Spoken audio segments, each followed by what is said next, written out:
या कल्याण गुणसिंधवे नमो नमो भक्तमुक्तिदायिने शेषसायिने कृष्णाय वासुदेवाय हरये परमात्मने प्रणतक्लेशनाशाय गोविंदाय नमो नमः धर्मविज्ञानवैराग्य परमैश्वर्यशालिनः आनन्दतीर्थभगवत्पादान् वन्दे निरन्तरम् अभ्रमं भङ्गरहितम् अजडं विमलं सदा आनन्दतीर्थमतलं भजे तापत्रयापहम् भवति यदनुभावात्केडमूकोऽपि वाग्मी जडमतिरपि जन्तुर्जायते प्राज्ञमौलिः सकलवचनचेतो देवता भारती सा मम वचसि निधत्तां सन्निधिं मानसे च तपो विद्याविरक्त्यादि सद्गुणौघाकरानहं वादिराजगुरून् वन्दे हयग्रीवपदाश्रयान् प्रणमत्कामधेनुञ्च भजत्रुतरूपमं श्रीभावबोधकोत्पाद चिन्तामणि उपास्महे पूज्याय राघवेन्द्राय सत्यधर्मरताय च भजतां कल्पवृक्षाय नमतां कामधेनवे सत्याभिघ्नकराज्योत्तां पञ्चाशद्वर्षपूजकां सत्यप्रमोदतीर्थार्यां नौमि न्यायसुधारतां श्रीसत्यात्मगुरुवे नमः विद्याविनयसम्पन्नं प्रतिवादिमतध्वंसिनं विश्वप्रियगुरून् वन्दे मद्वेषप्रियकारकम् आपादवलपर्यन्तं गुरूणाम् आकृतिं स्मरेत् तेन विघ्नाः प्रणश्यन्ति सिद्धन्ति च मनोरथाः श्रीगुरुभ्यो नमः हरिः ओम् कान्ताय कल्याणगुणैकधाम्ने नवद्युनाथप्रतिमप्रभाय नारायणाय अखिलकारणाय श्रीप्राणनाथाय नमस्करोमि श्रीगुरुभ्यो नमः हरिः ओम्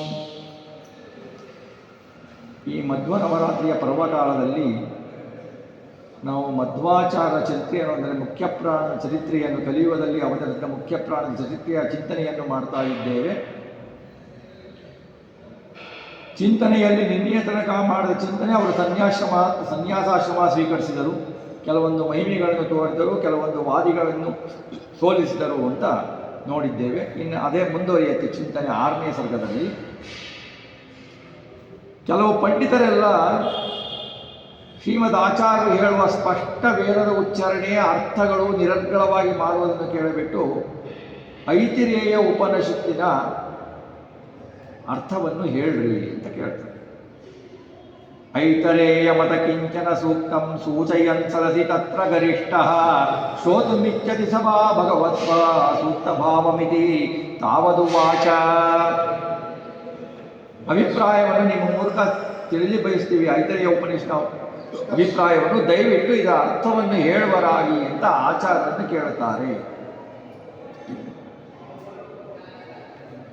ಲಕ್ಷಣಾನ್ವಿತತೆಯ ವಚನೇಸ್ಮಿನ್ ದೇವತಾ ಗುರುಮ ಸಾವಧಿಶೇತೆ ಮಾನನಿತ್ಯಪಿ ವಿಧಾಯ ಧೀಯತ ತತ್ತು ಸೂಕ್ತಮಪರಾರ್ಥಮೋವಚನ್.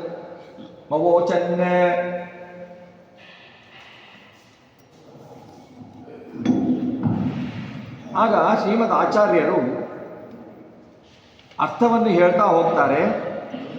ಅರ್ಥವನ್ನು ಹೇಳ್ತಾ ಹೋಗಬೇಕಾದ್ರೆ ಅವರ ವಾದಿಗಳು ಏನು ಮಾಡ್ತಾರೆ ಅಂತಂದರೆ, ನೀವು ಹೇಳಿದಿರಾ ಇದಕ್ಕೆ ಬೇರೆ ಅರ್ಥನೂ ಇದೆ ಅಂತ ಅವರು ಒಂದು ಅರ್ಥ ಹೇಳ್ತಾರೆ. ಆಚಾರ್ಯರು ಏನು ಹೇಳ್ತಾರೆ, ನೀನು ಹೇಳಿದ್ದು ಸರಿ, ನಾನು ಹೇಳಿದ್ದು ಸರಿ ಅಂತಾರೆ. ನೋಡಿ, ಅವರು ಯಾರು ಯಥಾರ್ಥವಾಗಿ ಹೇಳ್ತಾರೆ ಅದನ್ನು ಸರಿ ಅಂತ ಹೇಳ್ತಾರೆ. ಆಚಾರ್ಯರು ಸುಮ್ಮನೆ ತಪ್ಪು ಅಂತ ಹೇಳಲ್ಲ, ನಾನು ಹೇಳಿದ್ದೆ ಸರಿ ಅಂತ ಹೇಳಲ್ಲ. ಅವರು ನಾನು ಹೇಳಿದ್ದೂ ಅರ್ಥ ಇದೆ, ನೀನು ಹೇಳಿದ್ದಕ್ಕೂ ಅರ್ಥ ಇದೆ ಅಂತ ಹೇಳ್ತಾರೆ. ಆವಾಗ ಅವರು ಕೇಳ್ತಾರೆ, ಇದೇನು ಹೀಗೆ ಹೇಳ್ತೀರಾ? ನಾನು ಹೇಳಿದ್ದು ಸರಿ, ನೀನು ಹೇಳಿದ್ದು ಸರಿ ಅಂತಂದರೆ ಏನು ಅರ್ಥ ಇದರಲ್ಲಿ? ಒಂದು ಅರ್ಥ ಸರಿ ಇರಬೇಕು, ಒಂದು ಅರ್ಥ ನಾವು ಹೇಳಿ ತಪ್ಪಿರಬೇಕು. ಇದು ಯಾವ ಥರ ಹೇಳ್ತೀರಾ ಅಂತಂದಾಗ ಆಚಾರ್ಯರು ಹೇಳ್ತಾರೆ, ವೇದಗಳಿಗೆ 3 ಅರ್ಥಗಳಿವೆ, ಮಹಾಭಾರತಕ್ಕೆ 10 ಅರ್ಥಗಳಿವೆ, ವಿಷ್ಣು ಸಹಸ್ರನಾಮಕ್ಕೆ 100 ಅರ್ಥಗಳಿವೆ ಒಂದು ನಾಮಕ್ಕೆ ಅಂತ ಆಚಾರ್ಯರು ಹೇಳ್ತಾರೆ. ಆವಾಗ ಎದುರಿಗಿದ್ದ ವಾದಿಗಳೇನು ಮಾಡ್ತಾರೆ, ಆಚಾರ್ಯರು ವಿಷ್ಣು ಸಹಸ್ರನಾಮಕ್ಕೆ 100 ಅರ್ಥ ಇದೆ ಒಂದು ನಾಮಕ್ಕೆ ಅಂತ ಹೇಳಿದ್ರು, ಇವರು ಸಿಕ್ಕು ಬೀಳ್ತಾರೆ ಅಂತ ಹೇಳಿ ಅವ್ರು ಹೇಳ್ತಾರೆ. ಇತ್ಯುದೀರ ಯದಿ ವಿಸ್ತೃತಚ್ಚಿತೆ ಭೂಸುರಾಯ ಜಿಗೀಶವಯೇನಂ ಊಚುರರ್ಥಶತಕಂ ಹರಿನಾಮ್ನಾಂ ವರ್ಣ್ಯತಾಮಿತಿ ಸಹಾಸಮುಖಾಸ್ತೆ. ಆವಾಗ ಅವರು ಹೇಳ್ತಾರೆ, ಆಚಾರ್ಯರೇ ನೀವು 100 ಅರ್ಥ ಇದೆ ಅಂತ ಹೇಳ್ತೀರಾ, ಒಂದು ನಾಮಕ್ಕೆ 100 ಅರ್ಥ ಹೇಳ್ಬಿಡಿ ನೀವು ಹೇಳಿ ಅಂತ ಅವ್ರು ಹೇಳ್ತಾರೆ. ಅವರೇನು ತಿಳ್ಕೊಂಡಿರ್ತಾರೆ ಅಂದರೆ ಆಚಾರ್ಯ 100 ಅರ್ಥ ಹೇಳಲಿಕ್ಕಾಗಲ್ಲ ಅಂದರೆ ಅವ್ರಿಗೆ ಗೊತ್ತಿಲ್ಲ ಅಂತ, ಅಥವಾ ನಾವು ಗೆದ್ದಾಗೆ ಅಂತ ಹೇಳ್ಬಿಟ್ಟು ಹೇಳ್ತಾರೆ. ಆಗ ಆಚಾರ್ಯ ಹೇಳ್ತಾರೆ,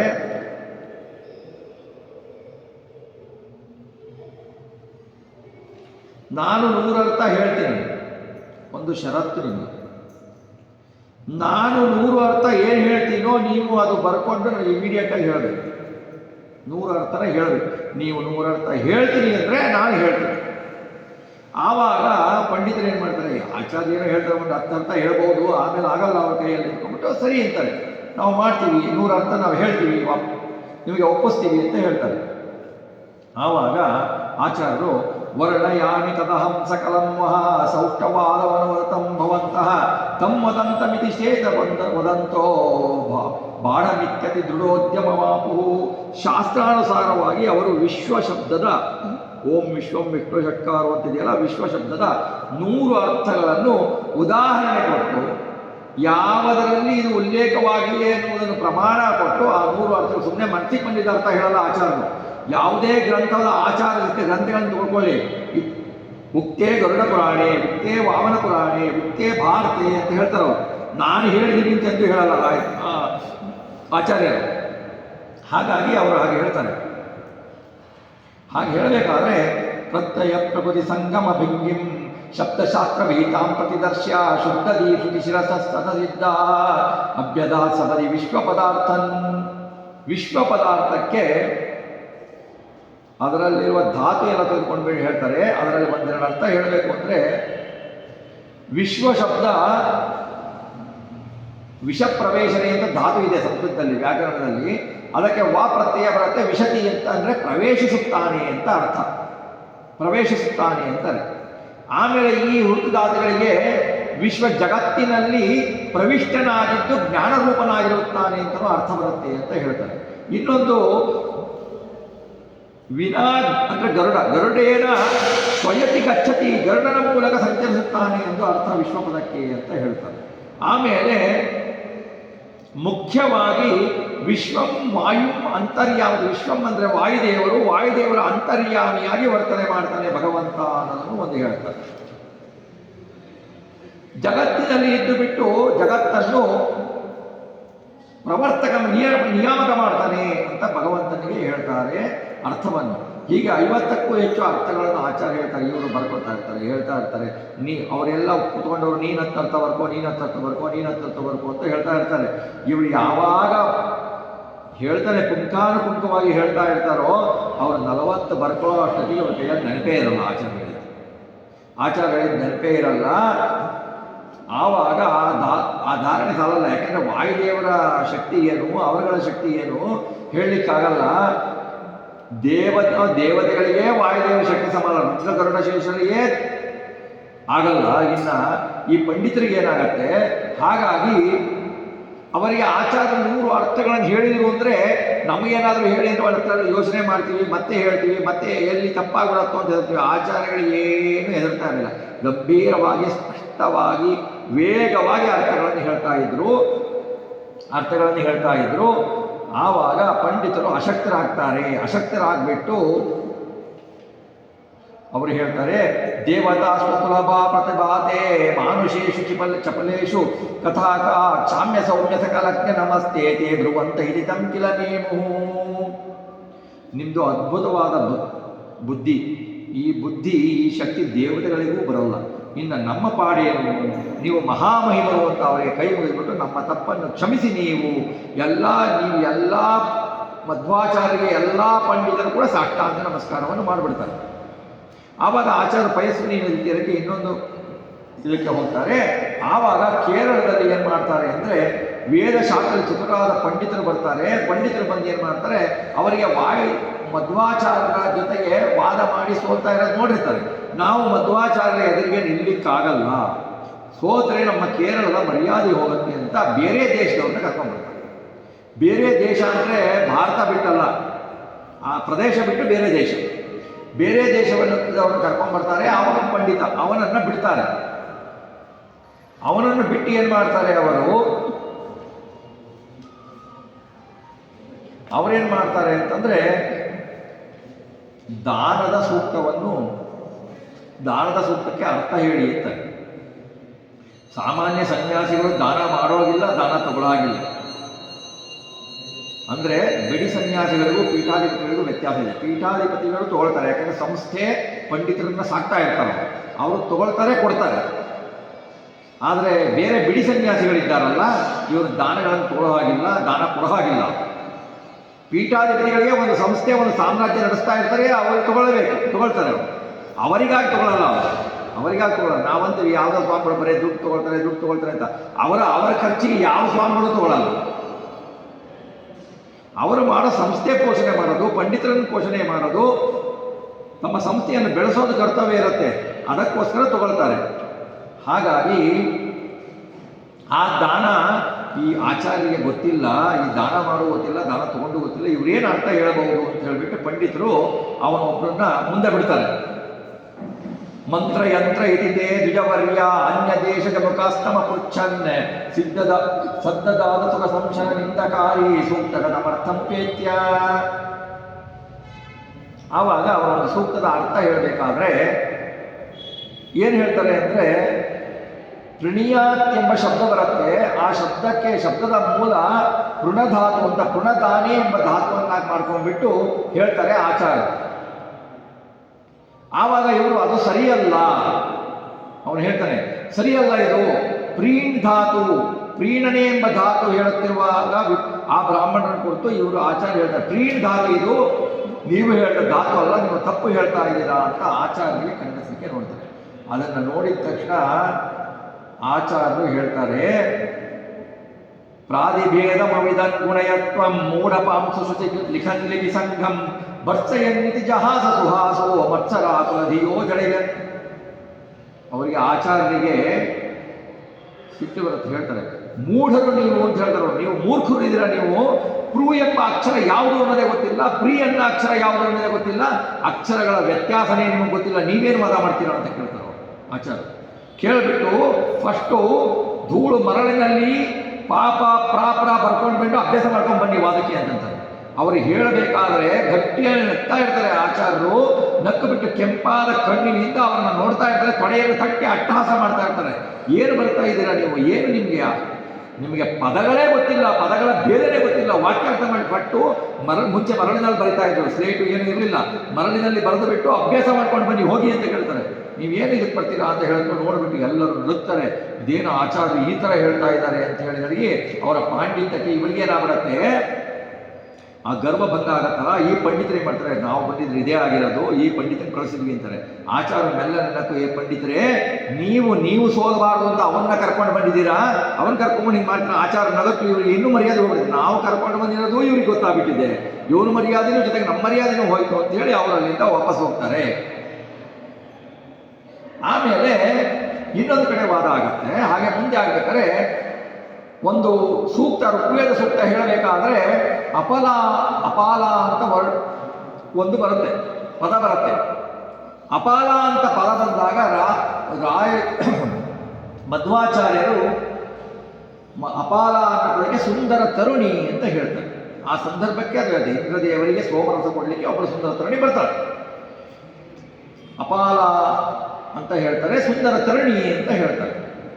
ಆವಾಗ ಆ ಪಂಡಿತರು ಏನಿರ್ತಾರೆ ಅವರೆಲ್ಲ ಸರಿ, ಅಪಾಲ ಅಂದರೆ ಸುಂದರ ತರುಣಿ ಎಲ್ಲ ಕುಷ್ಠರೋಗಿ ಅಂತ. ಕುಷ್ಠರೋಗಿ ಅಂತ ನೀವು ಹೇಳೋದು ಒಪ್ಪಲಿಕ್ಕಾಗಲ್ಲ, ಇದು ಕುಷ್ಠರೋಗಿ ಅಂತ ಇದೆ ಅಂತ ಹೇಳಲು ಆಚಾರ್ಯ ಹೇಳ್ತಾರೆ, ಸಂದರ್ಭಕ್ಕೆ ಅನುಸಾರವಾಗಿ ಅರ್ಥ ಮಾಡಬೇಕು ಅಂತ ಹೇಳಲು ಅವ್ರು ಕೇಳಲ್ಲ. ಆವಾಗ ಹೇಳ್ತಾರೆ, ಇವ್ರ ಹತ್ರ ವಾದ ಮಾಡೋದು ವೇಸ್ಟ್ ಅಂತ ಹೇಳ್ಬಿಟ್ಟು ಏನು ಮಾಡ್ತಿರ್ತಾರೆ ಆಚಾರ್ಯ ಏನು ಮಾಡ್ತಾರೆ, ಇನ್ನು ಸ್ವಲ್ಪ ಹೊತ್ತಲ್ಲೇ ಒಬ್ಬ ಪಂಡಿತ ಬರ್ತಾನೆ, ಹೀಗಿರ್ತಾನೆ ಅವ್ನು ಬರಲು ಅವನಿಗೆ ಕೇಳಿ ಅವ್ನು ಹೇಳ್ತಾನೆ ಅಂತ ಹೇಳಿ ಹೊರಟು. ಇವ್ರು ಏನು ಮಾಡ್ತಾರೆ, ಒಂದು ಆ ಪಂಡಿತ ಬರಲಿಲ್ಲ ಅಂದರೆ ಆಚಾರ್ಯ ಹೇಳಿ ಸುಳ್ಳು, ಒಂದು ಬಂದರು ಅಂತಂದರೆ ತಪ್ಪು ಹೇಳಿದ್ರೆ ಅವ್ರು ಹೇಳಿಬಿಟ್ರೆ ನಾವು ಹೇಳಿದ್ದೆ ಸರಿ ಅಂತ ಹೇಳಿಬಿಟ್ರೆ ಆಚಾರ್ಯ ತಪ್ಪು ಹೇಳಿದ್ರು ಅಂತ. ಆಚಾರ್ಯ ಸಿಕ್ತಿದ್ರು, ಎರಡೂ ಕಡೆ ಸಿಕ್ತಿದ್ರು ಅಂತ. ಅವರು ಹೇಳಿದ ಹಾಗೆ ಒಬ್ಬರು ಬರ್ತಾರೆ, ನೋಡ್ತಾರೆ ಅದೇ ಆಕಾರ ಅದೇ ಇದು. ಅವರಿಗೆ ಅಪಾಲ ಅಂದರೆ ಏನು ಅಂತ ಕೇಳಿದಾಗ ಅವರು ಸುಂದರ ತರಣಿ ಅಂತ ಹೇಳ್ತಾರೆ. ಆವಾಗ ಇವರಿಗೆ ದಿಗ್ಭ್ರಮೆ ಆಗತ್ತೆ, ಮಧ್ವಾಚಾರ್ಯರು ಬರೀ ಶಾಸ್ತ್ರಗಳೆಲ್ಲ ಮುಂದೆ ಭವಿಷ್ಯವನ್ನು ಹೇಳ್ತಾರೆ. ಅವರು ಏನು ಹೇಳ್ತಾರೆ ನೋಡಿ, ಮುಂದೆ ಬರ್ತಾನೆ ಅಂತ ಹೇಳ್ತಾರೆ. ಮುಂದೆ ಆಗುವ ಸಂಗತಿಯನ್ನು ಆಚಾರ್ಯರು ಹೇಳ್ತಾರೆ. ಅವನ ಮನದಲ್ಲಿರುವುದನ್ನು ಅವನು ಹೀಗೆ ಹೇಳ್ತಾನೆ ಅಂತ ಆಚಾರ್ಯರು ಹೇಳ್ತಾರೆ. ಮಹಾಮಹಿಮರಿಯವರು ಅಂತ ನಮಸ್ಕಾರ ಮಾಡ್ತಾರೆ. ಈ ಥರ ಆಚಾರ್ಯರು ತಮ್ಮ ಮಹಿಮೆಯನ್ನು ತೋರಿಸ್ತಾನೆ ಇರ್ತಾರೆ.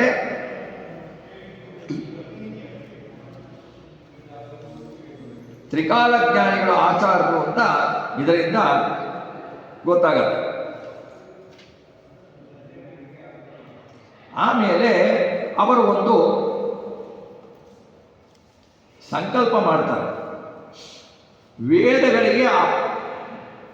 ವೇದಗಳಿಗೆ ಅದು ಏನು ಹೇಳುತ್ತೋ, ಬ್ರಹ್ಮಸೂತ್ರ ಏನು ಹೇಳುತ್ತೋ ಅದಕ್ಕೆ ವಿರುದ್ಧವಾಗಿ ಅರ್ಥ ಮಾಡ್ತಾ ಇದ್ದಾರೆ. ಇದನ್ನು ನಿಲ್ಲಿಸಬೇಕು, ಇದನ್ನು ನನ್ನ ವೇದವ್ಯಾಸರಿಗೆ ಸಮ್ಮತವಾದ ಭಾಷ್ಯವನ್ನು ಬರೆದು ನಾನು ಇದನ್ನು ಸರಿ ಮಾಡ್ತೇನೆ ಅಂತ ಪ್ರತಿಜ್ಞೆ ಮಾಡ್ತಾರೆ. ಭೂಸುರಪ್ರವರ ಬುದ್ಧಿ ಸಮೃದ್ಧಿ ವ್ಯಕ್ತಯುಕ್ತ ವಪುಷಂ ರುಚಿರಾಂಗಿಂ ಸೂತ್ರದೀಪ್ತಮಣಿ ಮಾಲಿಕಯಾನಂ ಭೂಷಿತಾಂ ಭುವನ ಭೂಷಣ ಭೂತಾಂ. ಇದರಲ್ಲಿ ಒಂದು ಏನು ಮಾಡ್ತಾರೆ ಅಂದರೆ, ದ್ರೌಪದಿಯನ್ನು ವೇದಕ್ಕೆ ಹೋಲಿಸ್ತಾರೆ. ದ್ರೌಪದಿ ಯಾರು? ಭಾರತೀ ದೇವಿ. ಭಾರತೀ ದೇವಿ ಬಹಳ ಚೆಲುವೆ. ಭಾರತೀ ದೇವಿ ದ್ರೌಪದಿ ಏನು ಮಾಡ್ತಾಳೆ? ದ್ರೌಪದಿಯ ವಸ್ತ್ರಾಪಹರಣ ಮಾಡ್ತಾರೆ. ದುರ್ಯೋಧನಾದಿಗಳು ಮೋಸದಿಂದ ವಸ್ತ್ರಾಪಹರಣ ಮಾಡ್ತಾರೆ. ದ್ರೌಪದಿಯ ವಸ್ತ್ರಾಪಹರಣ ಅಂದರೆ ಅಲ್ಲಿ ದ್ರೌಪದಿಯ ವಸ್ತ್ರ ಅಪಹರಣ. ಇಲ್ಲಿ ದ್ರೌಪದಿ ಅಂದರೆ ವೇದ, ಭಾರತಿ ಅಂದರೆ ವೇದದ ಬಳಿ.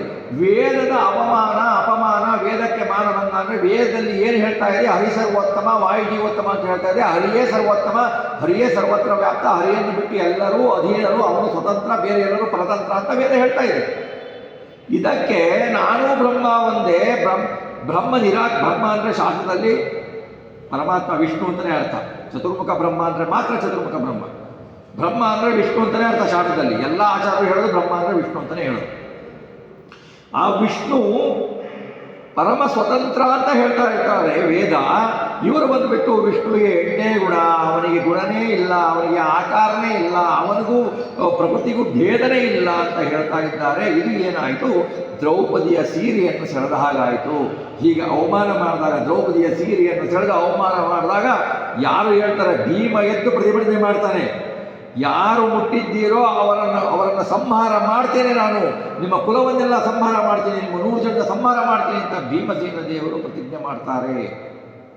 ಅದೇ ದ್ರೌಪದಿ ಅಂದರೆ ವೇದ ಮಾತೆ ಭಾರತೀ ದೇವಿ, ವೇದ ಮಾತೆಯ ಅವಮಾನ ಆದಾಗ ಇದೇ ಮಧ್ವಾಚಾರ್ಯರು ಭೀಮನ ವಾಯುದೇವರ 3ನೇ ಅವತಾರ ಅವರು ಇಲ್ಲಿ ಪ್ರತಿಜ್ಞೆ ಮಾಡ್ತಾರೆ. ನಾವು ಈ ದುರ್ಭಾಷೆಗಳನ್ನೆಲ್ಲ ಖಂಡಿಸಿ ವೇದದ ಅರ್ಥವನ್ನು ಯಥಾರ್ಥವಾಗಿ ಹೇಳಿ ನಾನು ವೇದವನ್ನು ಸ್ಥಾಪಿಸ್ತೇನೆ ಪುನಃ ಅಂತ ಹೇಳಿಬಿಟ್ಟು ಇವರು ಹೇಳ್ತಾರೆ. ಅದು ಅದ್ಭುತವಾಗಿ ವರ್ಣನೆಯನ್ನು ಮಾಡ್ತಾರೆ. ಅದೆಲ್ಲ ಬಹಳ ವರ್ಣನೆ ಇದೆ. ಇವನ್ನೆಲ್ಲ ಹೇಳಬೇಕು ಅಂದರೆ 1-2 ಶ್ಲೋಕನೇ 1 ವಾರ 8 ದಿವಸ ಆಗುತ್ತೆ. ಅದು ದ್ರೌಪದಿಗೆ ಆಮೇಲೆ ವೇದಕ್ಕೆ ವರ್ಣನೆ ಮಾಡೋದು.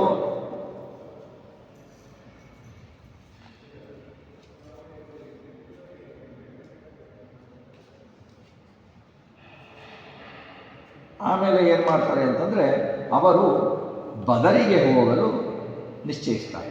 ಗೀತಾ ಭಾಷ್ಯ, ಅವರು ಬ್ರಹ್ಮಸೂತ್ರ ಭಾಷ್ಯ ಬರೀಬೇಕು ಅಂದರೆ ನೋಡಿ ಅವ್ರದ್ದು ಎಷ್ಟಿದೆ ಅಂತಂದರೆ, ಗುರುಗಳ ಅಪ್ಪಣೆ ಬೇಕು. ಅಪ್ಪಣೆ ಇಲ್ಲದೇ ಬರೀಬಾರ್ದು. ನಾನು ಬರೀತೀನಿ ಅಂತ ಬರೀಬಾರ್ದು. ಇವರು ಯಾರು ಬರೆದ ಆಚಾರ್ಯ ಯಾರು ವೇದವ್ಯಾಸ ಹತ್ರ ಕೇಳಲೇ ಇಲ್ಲ. ತಾವು ಬರೆದ್ರು ಏನು ಬರೀಬೇಕು? ಒಬ್ಬರು ಒಂದು ಗ್ರಂಥ ಬರೆದ್ರೆ ಅವರಿಗೆ ಆ ಗ್ರಂಥಕ್ಕೆ ಅನುಗುಣವಾಗಿ ನಾವು ಅರ್ಥ ಮಾಡಬೇಕು. ಇವರು ಯಾರು ಆ ಥರ ಅರ್ಥನೇ ಮಾಡಲಿಲ್ಲ. ತನ್ನ ಬುದ್ಧಿಯಲ್ಲಿ ಏನಿದೆಯೋ ಅರ್ಥ ಅದಕ್ಕೆ ಅನುಗುಣವಾಗಿ ಬ್ರಹ್ಮಸೂತ್ರವನ್ನೇ ತಿರುಗಿಸಿಬಿಟ್ರು. ಈ ಅರ್ಥನೇ ಆ ವೇದವ್ಯಾಸ ದೇವರು ನಾ ಹೇಳಿದ್ದು ನನಗೆ ಸಮ್ಮತವಾಗಿಲ್ಲ ನಿನ್ನ ಅರ್ಥ ಅಂದರೆ ಇವರೇನು ಹೇಳಿದ್ರು ನಿಮಗೆ ಗೊತ್ತೇ ಇಲ್ಲ, ನಾನೇ ಬರ್ತಿದ್ದೀನಿ, ನನ್ನ ಅರ್ಥ ಇದು ಅಂತಂದು ಆ ಥರ. ಆದರೆ ಆಚಾರ್ಯರು ಆ ಥರ ಇಲ್ಲ. ಅವರೇನು ಮಾಡಿದ್ರು? ಬದರಿಗೆ ಹೋಗಬೇಕು ಅಂತ ನಿಶ್ಚಯಿಸಿದರು. ಆಮೇಲೆ ಅವರು ಬದರಿಗೆ ಹೋಗಬೇಕು ಅಂತ ನಿಶ್ಚಯಿಸಿದರು.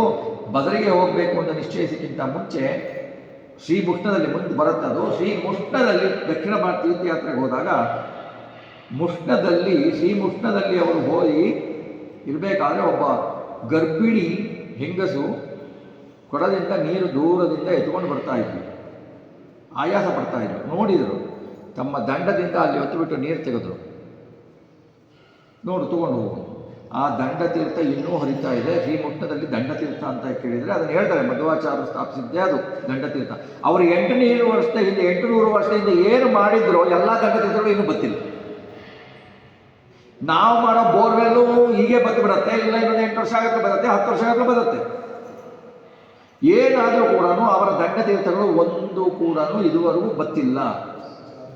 ಆ ದಂಡತೀರ್ಥಗಳ ಹೆಸರನ್ನು ಕೇಳಬಹುದು. ಆಮೇಲೆ ಇವರು ಏನು ಮಾಡ್ತಾರೆ, ಅಲ್ಲಿಂದ ಬದರಿಗೆ ಹೋಗಬೇಕು. ಶಿಷ್ಯರನ್ನೆಲ್ಲ ಕರ್ಕೊಂಡ್ಬಿಟ್ಟು ಬದರಿಗೆ ಹೋಗ್ತಾರೆ. ಬದರಿಗೆ ಹೋಗಬೇಕಾದ್ರೆ ಏನು ಮಾಡ್ತಾರೆ, ಬುದ್ಧಿ ಶುದ್ಧಿ ಕರಗೋನಿ ಕರಾಢ್ಯಂ ತೀರ್ಥಜಾತಮುಭಯಂ ಚ ಧರಣ್ಯಾಂ ಆತ್ಮಮಜ್ಜನತ ಏವ ನಿಕಾಮಂ ಪರ್ಯಶೋಧಯದ ಮಂದಮನೀಶಃ. ಇವರು ಹೋಗಿ ತೀರ್ಥಗಳಲ್ಲಿ ಪವಿತ್ರವಾದ ನದಿಗಳಲ್ಲಿ ಸ್ನಾನ ಮಾಡ್ತಾ ಇರ್ತಾರೆ. ಪವಿತ್ರವಾದ ನದಿಗಳಲ್ಲಿ ಸ್ನಾನ ಮಾಡ್ತಾ ಇರ್ತಾರೆ. ಪವಿತ್ರವಾದ ನದಿಯಲ್ಲಿ ತೀರ್ಥಗಳಲ್ಲಿ ಸ್ನಾನ ಮಾಡಿದರೆ ನದಿಗಳು ಪವಿತ್ರ ಆಗ್ತವೆ. ಗಂಗಾ ನದಿಯಲ್ಲಿ ಸ್ನಾನ ಮಾಡಿದರೆ ನಾವು ಪವಿತ್ರ ಆಗ್ತೀವಿ. ಗಂಗಾ ನದಿಯಲ್ಲಿ ಆಚಾರ್ಯರು ಸ್ನಾನ ಮಾಡಿದರೆ ಗಂಗಾ ನದಿ ಪವಿತ್ರ ಆಗುತ್ತೆ. ವ್ಯತ್ಯಾಸ ನೋಡಿ. ಯಾಕೆಂದರೆ ತಿಳ್ಕೋಬೇಕು, ನಾವು ಯಾವ ತೀರ್ಥಯಾತ್ರೆಗೆ ಹೋದ್ರೂ, ನಾವು ಏನು ಸ್ನಾನ ಮಾಡಿದ್ರೂ, ತೀರ್ಥಯಾತ್ರೆಯಲ್ಲಿ ಮಾಡಿದ್ರೂ, ಅಲ್ಲಿ ಯಾವ ತೀರ್ಥದಲ್ಲಿ ಯತಿಗಳು, ವಾದಿರಾಜರಾಗಲಿ, ವ್ಯಾಸರಾಜರಾಗಲಿ, ರಾಘವೇಂದ್ರ ಸ್ವಾಮಿಗಳಾಗಲಿ, ಯಾರೇ ಯತಿಗಳು ಅಲ್ಲಿ ಸ್ನಾನ ಮಾಡಿದರೆ ಅಲ್ಲಿ ನಾವು ಮಾಡಬೇಕು ಹೊರತು. ಯಾಕೆಂದರೆ ಆ ಯತಿಗಳು ಸ್ನಾನ ಮಾಡಿದರೆ ಅಂದರೆ ಅದರ ಮಹತ್ವ ಅವರಿಗಿದೆ, ಅದು ಗೊತ್ತಿದೆ. ಅವರು ಸುಮ್ಮನೆ ಯಾವುದೋ ನೀರಿನಲ್ಲಿ ಸ್ನಾನ ಮಾಡಲ್ಲ. ಅವರು ಯಾವುದೇ ನೀರಿನಲ್ಲಿ ಅವರು ಅವಗಾಹ ಮಾಡಲ್ಲ. ಆ ನೀರಿನಲ್ಲಿ ನಾವು ಮಿಂದರೆ ನಮ್ಮ ಪಾಪನಾಶ. ನಾವು ಅದು ಮಾಡೋದೇ ಇಲ್ಲ. ನಾವು ಯಾವುದೋ ಒಂದು ಫಾಲ್ಸು, ಯಾವುದೋ ಒಂದು ಯಾರೋ ರಾಕ್ಷಸ ಸ್ನಾನ ಮಾಡೋದು ನಾವು ಹೋಗಿ ಮಾಡ್ತೀವಿ. ಹಾಗೆ ನಾವು ಮಾಡಬೇಕಂದ್ರೆ ಯಾವುದೇ ತೀರ್ಥ ಪ್ರಪಂಚದಲ್ಲಿ ವಾದಿರಾಜರು ಬರ್ತಾರಲ್ಲ ಯಾವ್ಯಾವ ತೀರ್ಥ ಅಂತ, ಅದು ಯಾರು ಹೋಗಿ ಶ್ರೇಷ್ಠ ಯತಿಗಳು ಯಾರು ಸ್ನಾನ ಮಾಡ್ತಾರೆ, ಯಾವುದೇ ಯತಿಗಳಲ್ಲಿ ಸ್ನಾನ ಮಾಡ್ತಾ ಇದ್ರೆ ಅವರಿಗೆ ಅದರ ಮಹಿಮೆ ಗೊತ್ತಿರುತ್ತೆ. ಅವರು ಸುಮ್ಮನೆ ಹೋಗಿ ಯಾವುದೋ ನೀರಿನಲ್ಲಿ ಮುಳುಗೋಲ್ಲ. ಹಾಗೆ ಅವರು ಏನು ಮಾಡಿದ್ದಾರೋ, ಮಿಂದಿದ್ದಾರೋ ಆ ತೀರ್ಥಗಳಲ್ಲಿ, ಆ ಪುಷ್ಕರಣಿಗಳಲ್ಲಿ ನಾವು ಮಿಂದರೆ ನಮ್ಮ ಪಾಪ ನಾಶ ಆಗತ್ತೆ. ಅವರುಗಳು ಮಿಂದರೆ ಅವರ ಫಲ ಏನಾಗತ್ತೆ, ಅದು ಪವಿತ್ರ ಆಗತ್ತೆ. ಅದನ್ನು ನಿನ್ನೆ ಹೇಳಿದೆ ಪುಂಡರೀಕನ ಇದರಲ್ಲಿ. ಆಮೇಲೆ ಅವರು ತೀರ್ಥದಲ್ಲಿ ಸ್ನಾನ ಮಾಡಿದರೆ ಎಲ್ಲ ಶುದ್ಧ ಆಯಿತು, ಪಾಪ ಶುದ್ಧ ಆಯಿತು, ಎಲ್ಲ ಶುದ್ಧ ಆಯಿತು. ಬುದ್ಧಿ ಶುದ್ಧ ಆಗಬೇಕಲ್ಲ. ಬುದ್ಧಿ ಶುದ್ಧ ಹೇಗೆ ಮಾಡಿದರು? ಬುದ್ಧಿ ಶುದ್ಧ ಆಗಬೇಕು ಅಂತಂದರೆ ತೀರ್ಥಕ್ಕೆ ಏನು ಹೆಸರಿದೆ? ಶಾಸ್ತ್ರ ಅಂತಲೇ ಹೆಸರಿದೆ. ಶಾಸ್ತ್ರ ಅಂತಲೇ ಹೆಸರಿದೆ. ಆನಂದ ತೀರ್ಥ ಅಂದರೆ ಆನಂದ ಅಂದರೆ ಮೋಕ್ಷ ಅಂತ ಆಗ್ತದೆ. ಮೋಕ್ಷ ಕೊಡುವ ಶಾಸ್ತ್ರವನ್ನು ಕೊಟ್ಟವರು ಆನಂದ ತೀರ್ಥ ಅಂದರೆ ಶಾಸ್ತ್ರ. ತೀರ್ಥ ಬೇರೆ, ನಾವು ತಗೊಳ್ಳೋ ತೀರ್ಥಕ್ಕೂ ತೀರ್ಥ ಅಂತಾರೆ. ಶಾಸ್ತ್ರದಲ್ಲಿ ತಗೊಂಡ್ರೆ ತೀರ್ಥ ಅಂದರೆ ಅದು ಶಾಸ್ತ್ರ. ಆ ಶಾಸ್ತ್ರದಲ್ಲಿ ವ್ಯಾಖ್ಯಾನ ಮಾಡಿ ಮಾನವರ ಅಲ್ಲಿ ಆವಾಗ ಇದ್ದ ಜನರ ಮಾನವರ ಬುದ್ಧಿಗಳನ್ನು ಸರಿ ಮಾಡಿದರು. ಅಪಾರ್ಥಗಳನ್ನು ತೆಗೆದು ಹಾಕಿ ಯಥಾರ್ಥ ಅರ್ಥಗಳನ್ನು ಕೊಟ್ಟರು. ಹಾಗಾಗಿ ಫಿಸಿಕಲಿ ಮತ್ತು ಮೆಂಟಲಿ ಎರಡನ್ನೂ ಸರಿ ಮಾಡಿದರು. ಮಧ್ವಾಚಾರ್ಯರು ಅಂತ ಹೆಸರು ಬರುತ್ತೆ. ಗಂಗೆಯ ಪ್ರಭಾವವನ್ನು ಸುಲಭವಾಗಿ ದಾಟ್ತಾರೆ. ಹೇಗೆ ದಾಟಿದ್ರು ಅನ್ನೋದನ್ನ 10ನೇ ಸರ್ಗದಲ್ಲಿ ಬರುತ್ತೆ. ಅದು